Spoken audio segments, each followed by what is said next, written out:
We watched Bad Boys last night. How was that? That movie is quite ridiculous. They're awful cops. How much fun would a cop movie where everybody just follows the rules be? It's true, but like...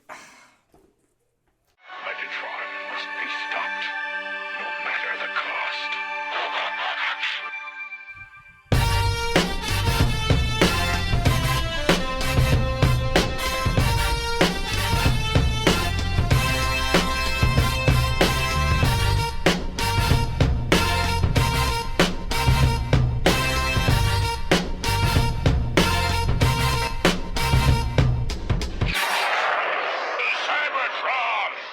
Hello, ladies and gentlemen, and welcome to the Autopod Decepticast. This is your weekly podcast that delivers a minute-by-minute breakdown of the 1986 Transformers movie. This is episode 62, so we'll be covering from the 1 hour and 1 minute and 1 second mark, I didn't practice this, to the 1 hour and 2 minute mark. Some might say 61 to 62. It got confusing when I was trying to write my notes like that, so I started writing it as 1 hour. Because like I was writing 61 and then 62 and I'm like, this is too confusing. Ugh, man, we're not good. Let's quit. Oh, mamma mia, please let me go. This is your host, Aaron. Sitting next to me are two men, one Beelzebub and the other the devil he put aside for me. I'm Brian. I'm trying to get the reference. I thought it was an ABBA reference. That's where I thought it was too. So I was getting ready to introduce myself as the dancing queen. So But that's not the case. And then we got all biblical.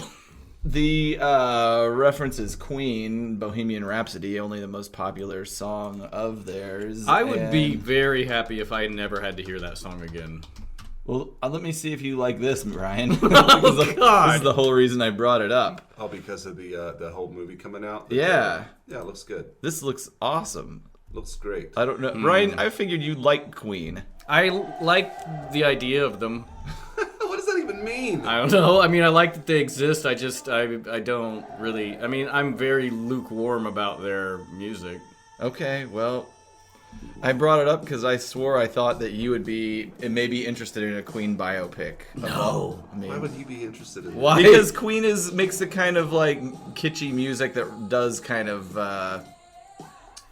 get Ryan excited sometimes. I would say I wouldn't call their music Not kitschy, but I guess it's unique. I will say there's It's one song. unto itself. It's not kitschy. That's not the right word. It's unique. If you It's want highly Ryan to unique. get his dick hard on music, there's only one band I know that can do that, and that's Huey Lewis and the News. And I mean that sincerely. There is. You like Huey? They're fine.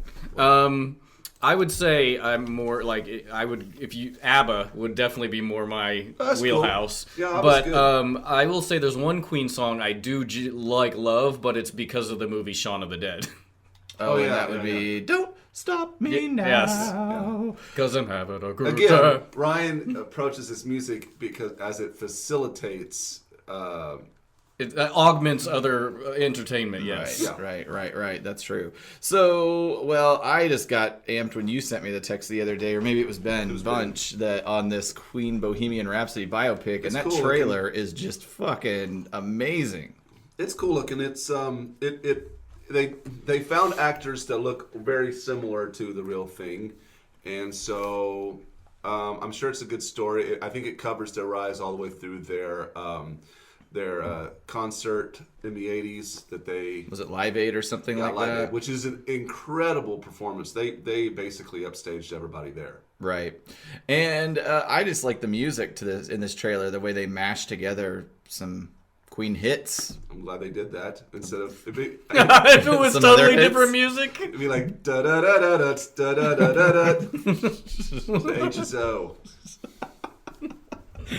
All right, well, we will move on, I guess, to our regular programming then, since I really thought Ryan would get excited about Queen. It's like I don't know you. Apparently not. I mean, you. I mean, I've heard you talk about how much you hate music for 80 And- episodes. keep And so expecting it to be different. So by knowing that Ryan What will hates Ryan be music, excited you about? decided to show him some music. I figured... I really thought Queen was his thing. Mistake made. Have I ever mentioned Queen? I don't know, not Do you really. like ABBA? That's cool. I do like I feel ABBA. like they're in the same ballpark. No, ABBA's more disco. It is, no, ABBA but was like Queen was the Queen has disco elements. just another their one bites the influence. dust. Although, it's, sidebar, when you're doing chest compressions for CPR, another one bites the dust is the beats per minute you're supposed to do. No shit. Thanks, Yep. Radiolab. Yeah. And what's the other song? It is... Probably a song you like because it's I can't, disco. I can't... Oh, what is... Staying Alive. Stay Alive. Yeah, which They have is the funny. same beats per minute. At any rate, okay, last episode recap. Hot Rod shattered some Sharky Mouth shanks. And just when our Autobot amigos seem overwhelmed, Dinobots bust in on this keg party, stomping the prosecutor, smashing some Sharkies, Swoop bowling with his robot arms while in Dino mode. And that brings us really to the top of this minute, kicking off with the fifth face. I had that in my notes, Swinging too. into position, Execute them. demanding the Sharkticons to execute our fellow Autobots. The Sharkticons kind of glance at each other, transform. Yeah, and, we get to see them transform into fat dudes. and glance at each other some more. So I kind of like the robot forms of the Sharkticons. It's too adorable. Like, they're very kind of cute. They just look like your chubby buddy, you know? Like you said, Aaron, before, they look like John Belushi. They do kind of look like Animal House John Belushi to me in Transformer form. I'm going to do something with that. Photoshop his face on there. Hopefully that works out. Yeah, it'll work out as well as all of the things I put on Twitter that have been photoshopped that I get like 3 likes. You should learn from my It's lessons. true, but I get so excited, like that farm report one that I put up. I don't know if you guys even saw that. And I then saw it. I put up the T-shirt that I did for you, Caleb, and I like that. And it's like, well, I got a little bit of love, No but one- it's No one cares. as we ascend to our later episodes, this is quickly becoming a very bitter podcast. we're getting into that. Like, yeah, it's no. I'm not bitter. I just think it is funny, and it doesn't really bother me. But I do get like a little girl, like very excited to put stuff up, and then like, well, okay. Yeah, I think we've discussed in the past, like the effort to Twitter love Return ratio is very it's skewed. It's not as close as we the would trade like it to be. deficit on our effort to return is definitely negative, but it's. I mean, I also just enjoy doing it, so that's fine too. Yeah. It's got to be for the love, but and also the ego a little bit. I was about to say, So one thing before we move off of this very first second of the fucking of the minute here, I just wanted to note that Sharkticon transformation sequence is a little creepy to me, or there's some creepy remnants. Let me get to it here. All right, just to look at the Sharkticon's transformation sequence frame by frame, the tops of their heads basically split open and form these sort of spiky, protrusions on their back. And I don't know, I hate them. They look really weird to me. But then the other thing about it is they just disappear after that moment. That's true. They never come back. No, that's. Oh, maybe. Okay, well, I can see a little bit, but wait for it here. Now they're gone. Yeah, they're gone. So that was a waste of time. I don't remember. I don't remember who had one, but I have played with a Sharkticon toy, but I don't really remember how the transformation worked. is the only thing that transforms on them is that their shark face disappears and a robot face appears. It seems kind of. No, their feet become their arms, and then I don't know where their feet come from, but Do you not have one, I guess? I've got a little more tiny modern one. Legends interpretation. Was of there it. ever a release of a Sharkticon toy back in the day? There was, yeah. Yeah, No, that's when I played with it as a kid. It was a good toy. Okay, let's check this out one more time. I fucking know, man. I don't know where those legs come from. That's At why any they cut rate, it out of shot. It's not in the shot. so these guys are transformed. They're looking around at each other. They're a little confused. We see that there's a lot of them still around. Grimlock is in the middle of them. He roars. He stomps on the ground. shaking them off balance. They seem concerned at this great beast's might. And Grimlock says, me Grimlock say, execute them. And he points in the direction of the remaining Quintessons and the guards who have kind of creeped up along the edge of the cliffs here. Mm-hmm. And so, yeah, that's kind of the order given. It's like, and they immediately flip. It's like the most easily led group that's ever existed. Yeah. I mean, I think that they're humbled or persuaded by Grimlock's display of might. Might makes right. That's true. Then we've already seen him stomp them down pretty easily in a previous minute. So they look at each other again. They get a little. I just wonder, like, how did they keep the Sharkticons in line up to now? They didn't have someone like Grimlock come along that had the might and the teeth. They share a common bond. I just mean, like, well, I guess it never occurred to them to revolt. I don't know. Like, whenever you're taking instruction from Grimlock, it must be the one. You must not be the brightest bulb. They are the creation of the Quintessons, perhaps programmed for loyalty, but maybe this like self-preservation instinct took over here at this point. I guess it's a stupid point, but it just is so funny to me. Like, just instantly, their worldview has been turned 180. And then they smile about it. They're like, yeah. I love this mischievous grin they get on their I'm face telling you, they're too adorable. At around the 1 hour, 1 minute, and 17-second mark.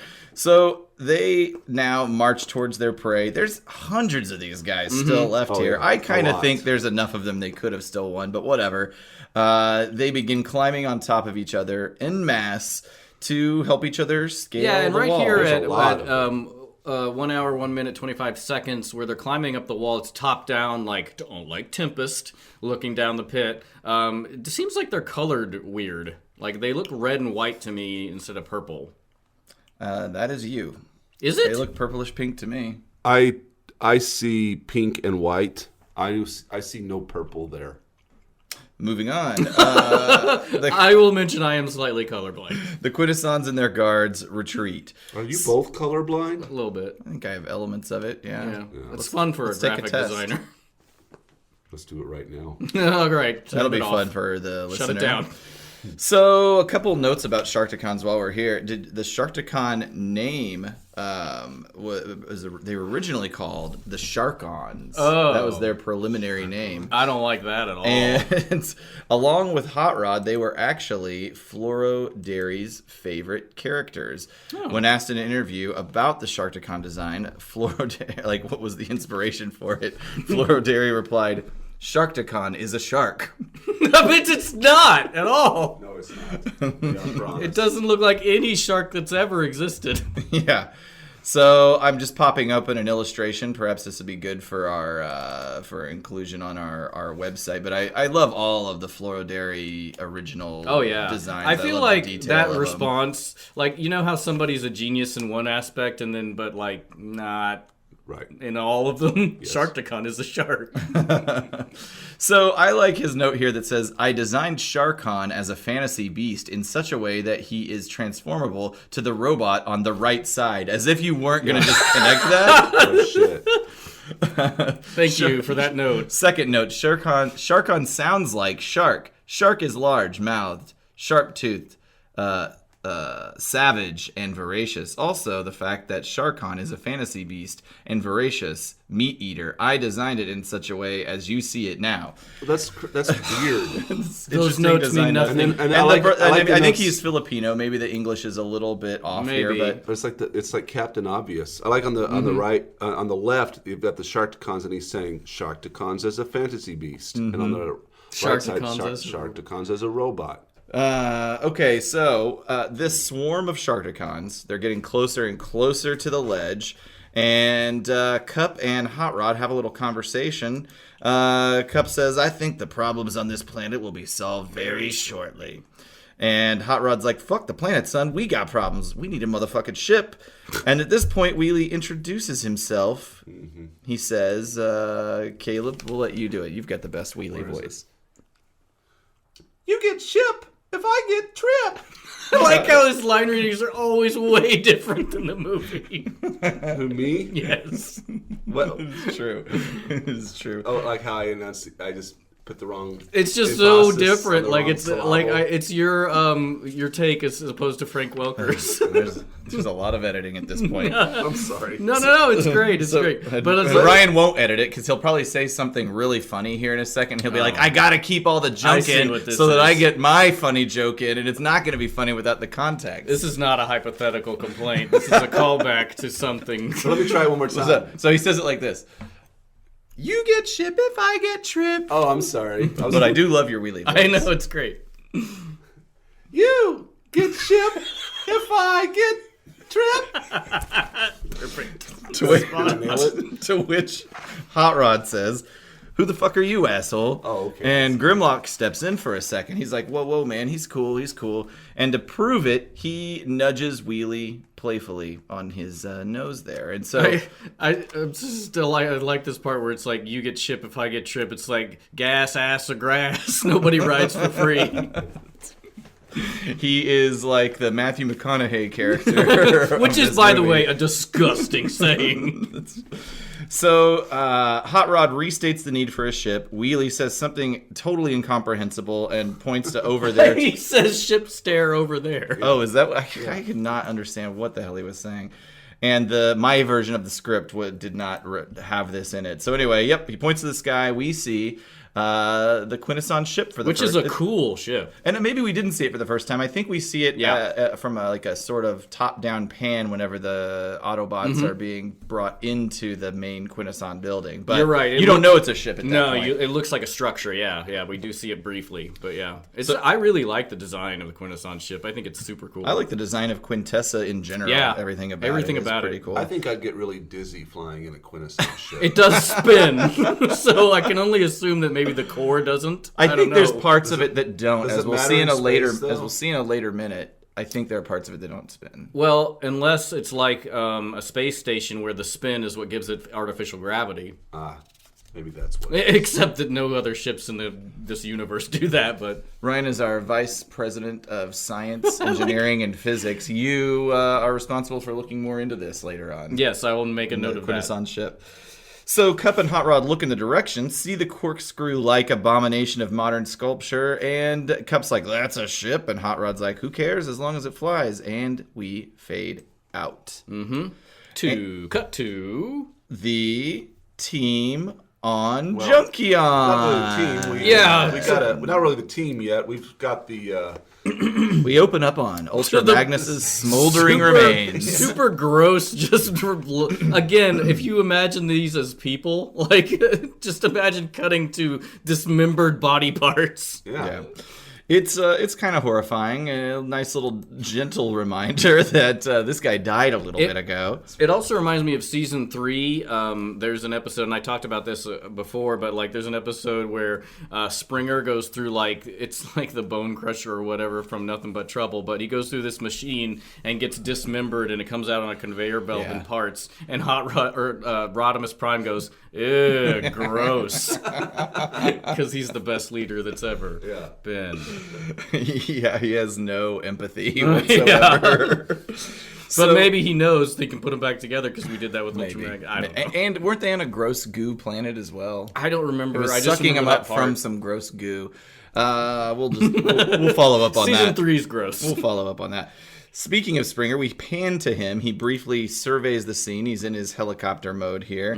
And then the whole crew shows up and transforms. And so we've got Blur, Perceptor, RC, Daniel. They roll up, transform. RC's very sad.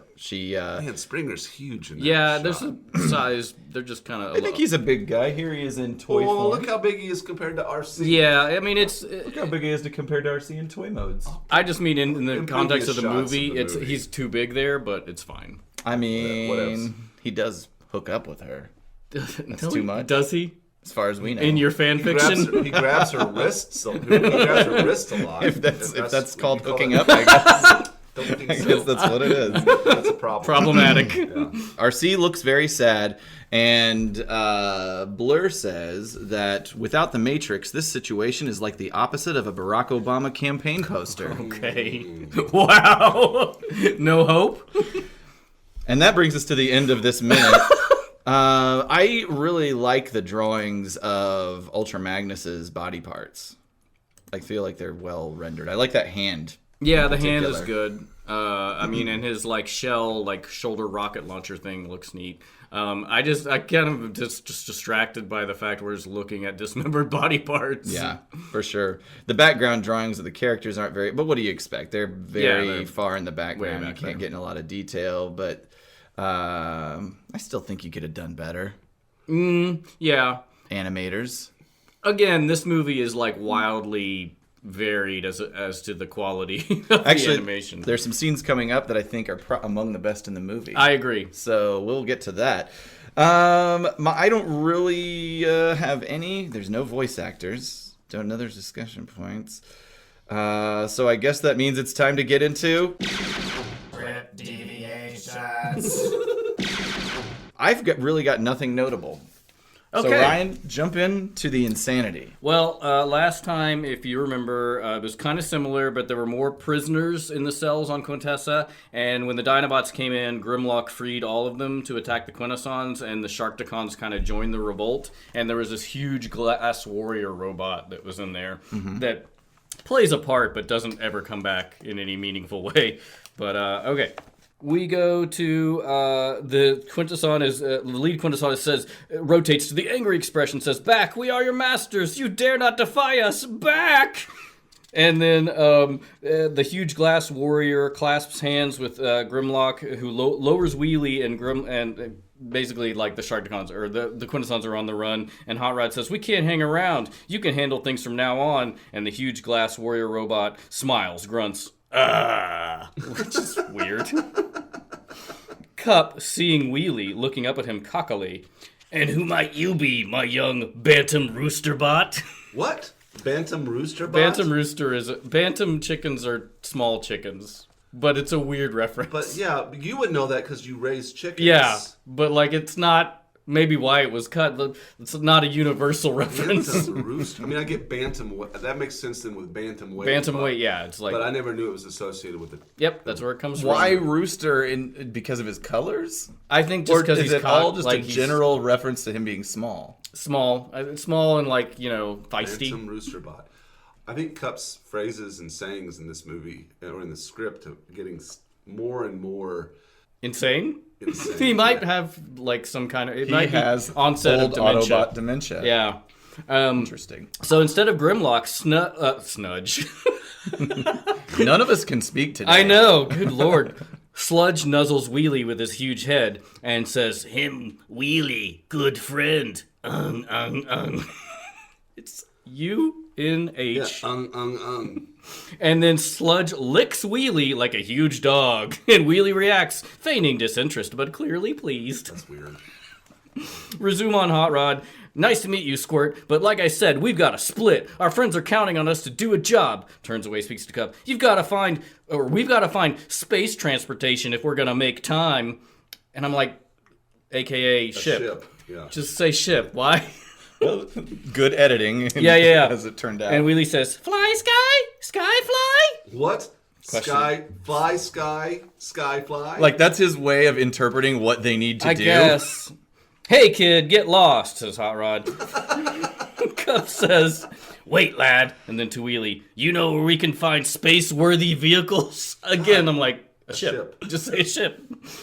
Wheelie points and says, or just points, and then it says, "To a spacecraft that bears the 5-faced insignia of Quintessons."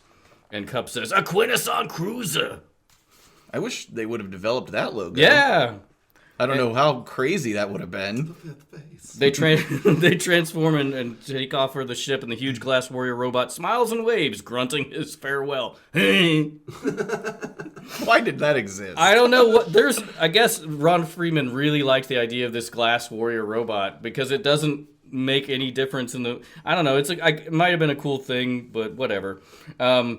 And then they get to the ship, and they get in there, about to close the doors, and Wheelie's just standing there, and Hot Rod goes, okay, come on board, but I think I'm going to regret it. Which I also don't think comes back in any meaningful way. Blast off to Cheers of the Prisoners. And then we come back, we go back to Junkeon. Do you know if the Glass Warrior, if he breaks, that's 7 years bad luck? That's just it's not just glass in general, it has to be a mirror. You just run my joke. Sorry. Okay, we cut back to Junkeon, where the Decepticons are still there, and they're basically like, Scourge is like, should we examine the remains? And if you remember, this convoluted thing where Ultra Magnus and Perceptor had these clones of the other Autobots, and they grew in size, like, and they were just like drones that were walking around, and that's what the Decepticons destroyed while the other Autobots were hiding. Yeah, I remember that. And then they actually destroyed Ultra Magnus, though. And then Galvatron says, "Carrion for the cesium crows." More birds. More cesium. Yeah. And he says, yeah, fuck all that. To Earth, Decepticons. While I, Galvatron, pay a final visit to Ingester and cancel our contract forever. Which is the lamest, like, action hero catchphrase ever. It's like, that belongs in a diatribe of like, I want to cancel my membership at Planet Fitness. I do make lots of references throughout the time we've been doing this to Megatron and or Galvatron's interactions with Unicrons. Like, I do refer to them a lot as like business meetings or having a checkpoint or an employee review. So I like that reference. I like that line. It just, I don't know, it's not badass in any way. Cancel our contract. I want to turn in my resignation. I want to quit the bank. So then they leave, and the Decepticon forces rise and escape JBL. A beat, we hold on the remains of Ultra Magnus as the remains of the replica clones of Blur, RC, Springer, and Perceptor start shrinking and dissolving. Oh yeah, those. We gotta get rid of those. So it's like if the Decepticons had stayed 30 seconds longer, they would have known it was. It's just like it's just, I don't know. But they didn't even destroy the clones, right? Or They did. Oh, okay. That's why they thought they killed the Autobots, because they Gotcha, destroyed the clones. All right. And then Daniel comes into the frame and looks down at Ultra Magnus's remains. He sacrificed himself to save the rest of us. Not really. I don't think he planned on sacrificing himself. Or did I he? think he did. Yeah, he did. I think he did. And that's where we'll end. Otherwise, he would have just put a clone of himself out there. Oh, true. Holding the real Matrix. Why didn't he do that? Oh, not the real. Why didn't he have a like? If they had clones, why not a fake Matrix? Yeah. Well. That's It's almost like there are holes. That's going to be the premise for Transformers the Movie 2. Electric Boogaloo. Written by the team of the Autopod Decepticast. We're going to write that script. Our next podcast journey. We're unveiling it now, here. Everybody. We're just going to read our own script of. We're just going to read our script of our idea of a sequel of the Transformers movie. We're going to write it and perform it as a radio play. You're welcome, everyone. Actually, I mean, this could be really annoying, but I did think in my head a good idea for a podcast would be us doing that, like writing a sequel to Transformers the movie, but the podcast is us documenting like it's basically our pitch sessions, and then and what we keep and throw out, and by the end of it, there's a completed script that's You've mentioned this just before. Awesome.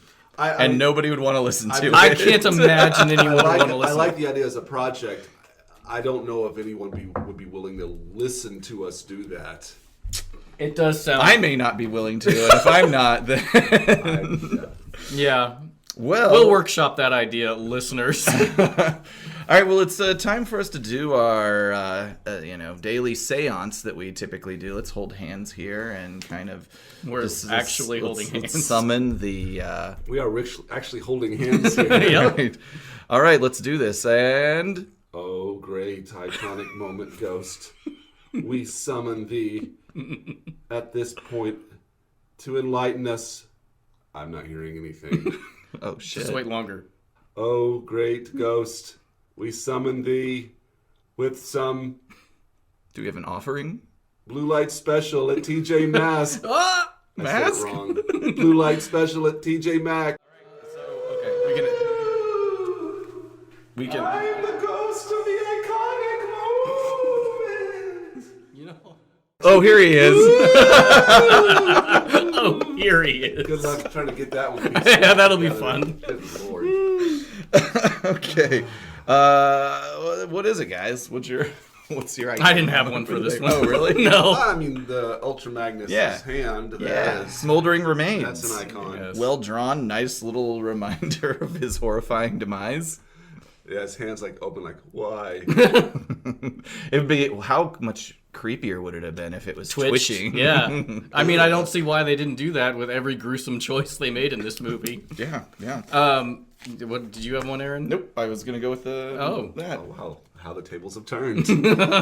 You didn't have one, Caleb? He I did. said the fucking Oh, he hand. did. Oh my god. Oh my god. Ryan, you're the loser. In lieu of an iconic moment, I will say I stumbled across this YouTube channel. I think it's called Movie Bob, but it's like he had the way I came about it is he has a video called Really That Good, which he does on a lot of movies. Oh, but I've seen that. He did Transformers the movie, and they're long form, like really in depth, and it was really interesting, like the way he broke down the movie of like.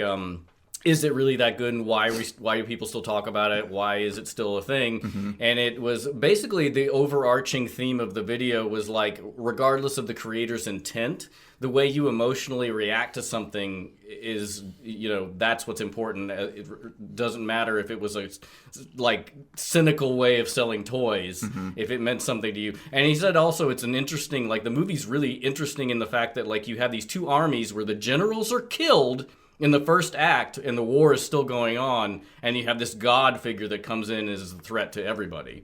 And it's a really interesting breakdown. I really recommend anybody who hasn't seen it go and search that. Really That Good Transformers or Movie Bob is the channel, and it's really a great watch.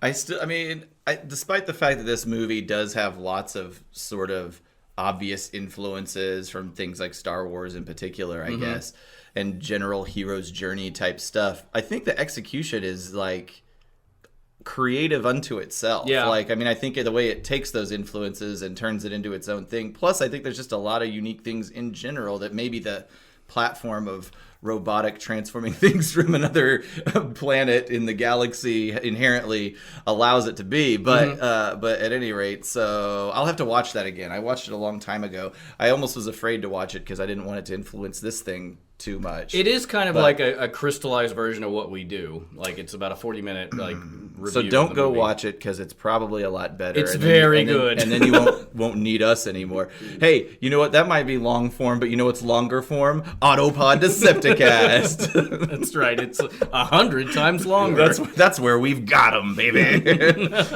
All right. Next time on the Autopod Decepticast. Well, our next episode is all about Caleb Carter. Really? Oh yeah, I think Caleb's gonna love the next He's been episode. patiently waiting 63 weeks for this. I feel like this is gonna be his favorite minute. The proper introduction of our filthy little parts-sharing pals, the Junkeons. Finally. You know, since it's no secret that I'm relatively unfamiliar with what's going on here, I was really excited, like, I don't know, like 10 weeks ago. 2 weeks ago. I'm thinking that was my moment, and now I'd kind of given up on it. It is crazy how early the Junkeons are introduced and just like nothing happens for minutes of the movie. It's relatively anticlimactic, but I'm glad you're kind of stirring that pot again for me. I'll tell you, I kind of felt the same way. Like, I was really looking forward to it, and my enthusiasm waned. But after watching it and studying it for the last this week in preparation, it is awesome. It is great. It's like it's really so good. So hopefully it'll jazz you back up once I will we be put it jazzed. on screen Don't here. worry. All right. Well, we will cover that, and certainly we'll probably talk a little bit more about Weird Al in the next episode. So stay tuned. iTunes, Stitcher, Google Play, and TuneIn. By the way, is it proper to call it iTunes anymore? People call it Google or Apple Podcasts now. Are they two different things? What's going on there? I'm an Android person. Anything about that? Yeah, I've heard people call it iTunes, Apple Podcasts, Yeah. Stitcher, That's Google much more Play, and awkward. TuneIn. Yeah, I had my own rhythm going on. There's also our social media, everybody. Twitter, Facebook, and Instagram. All of them at Autopod Decast. And visit our web presence, of course, autopoddecepticast.com. I'll put some stuff about Queen up there. Yeah. Thanks for that. Sharkticon references. The Fluoro Dairy designs, yeah. And hey, if you're on that iTunes or Apple Podcast, as I believe it's properly called, rate, subscribe. Yeah. Goodbye. Bye, bye, bye, bye.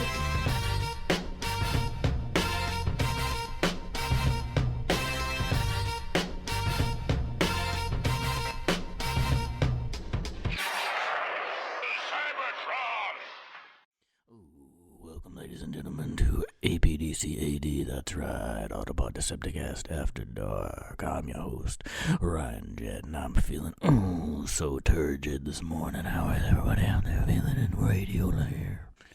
Get your dicks out, get your pussies out. Yeah, get it all ready for me. Well, we're recording this right before we go to Aaron's birthday party, and I'm gonna tell you what, it's gonna be a sexy party. Is it gonna be a key party? Maybe. Does anybody know what that is? Look it up at work, definitely. Ooh, what am I gonna give Aaron for his birthday? Well, I don't know what. Maybe I wanna give him a little comb bath surprise. Oh, what's a comb bath surprise, you ask? What is exactly what it sounds like? I've been saving all my combs, and I'm gonna pour them into a bathtub, and he's gonna get in there and splashing around.